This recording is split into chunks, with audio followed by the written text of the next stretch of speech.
আপনাদেরকে জানিয়ে রাখি রবিবার মানে আগামীকাল বামেদের ব্রিগেড রয়েছে। জোর কদমে প্রস্তুতি চলছে।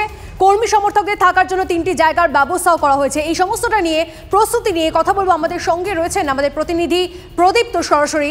প্রদীপ্ত, প্রস্তুতি কতটা নজরে আসছে এবং এর পাশাপাশি বামেরা এই ব্রিগেডের সমাবেশ নিয়ে কতটা আশাবাদী?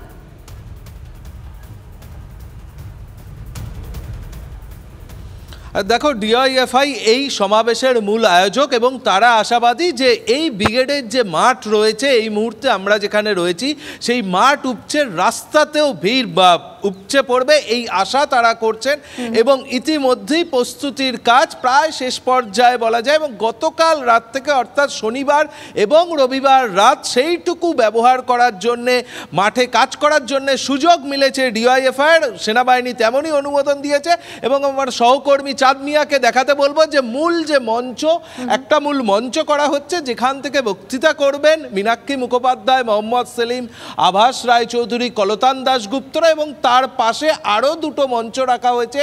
একটি মঞ্চে থাকবেন শহীদদের পরিবারের সদস্যরা, আর একটা মঞ্চ থাকবে যেখানে থাকবেন দলীয় নেতৃত্বরা।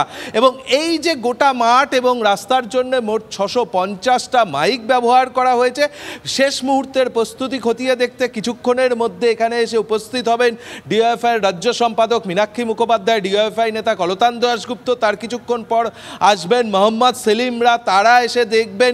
এবং কালকে একটা তাৎপর্যপূর্ণ ঘটনা যা হচ্ছে, এতদিন স্বেচ্ছাসেবকের ভূমিকায় থাকতেন ছাত্র যুবরা বামেদের যে কোনো ব্রিগেডে, কিন্তু আগামীকাল যেহেতু আয়োজকের কাজটাই করবেন যুবরা, সে কারণে স্বেচ্ছাসেবক হিসাবে থাকবেন দলীয় যারা নেতৃত্ব রয়েছেন, সিনিয়র লিডারশিপ তারা। এবং এবারে একটা বিষয় ঘটেছে, এই ব্রিগেডের মঞ্চে অন্যান্যবার দেখা যেত যে ভিক্টোরিয়া হাউসের যে ভিক্টোরিয়া মেমোরিয়াল সেদিককে পিছন করে মূল মঞ্চ করা হতো, কিন্তু এবার সেটা নয়। এবার ভিক্টোরিয়া যে মেমোরিয়াল রয়েছে সেটা সামনের দিকে থাকছে মঞ্চের, এবং মঞ্চকে কিছুটা ছোট করা হয়েছে অনেকে বলছেন। এবং লোকসভার নির্বাচন রয়েছে, খুব স্বাভাবিকভাবেই এবারের ব্রিগেড নিয়ে যৌবনের ডাকে জনতার ব্রিগেডে উপচে পড়বে এই ব্রিগেড সমাবেশ, অন্তত তেমনটাই মনে করছেন ডিওয়াইএফআই নেতৃত্ব। এবং ইতিমধ্যেই তাদের কর্মী সমর্থকরা কলকাতায় আসতে শুরু করেছেন বলা যায়, এবং তাদের থাকার জন্যে ধর্মতলার ওয়াই চ্যানেল চাওয়া হয়েছে সেনাবাহিনীর থেকে, এবং সেটা পাওয়ার পর তার সঙ্গে সঙ্গে তাদের যে কর্মস্থল বা তাদের যে অফিসগুলো রয়েছে, সিটু অফিস, কৃষক সভার অফিস, আলিমুদ্দিন স্ট্রিট, দীনেশ মজুমদার ভবন, সেগুলোকেও ব্যবহার করা হবে।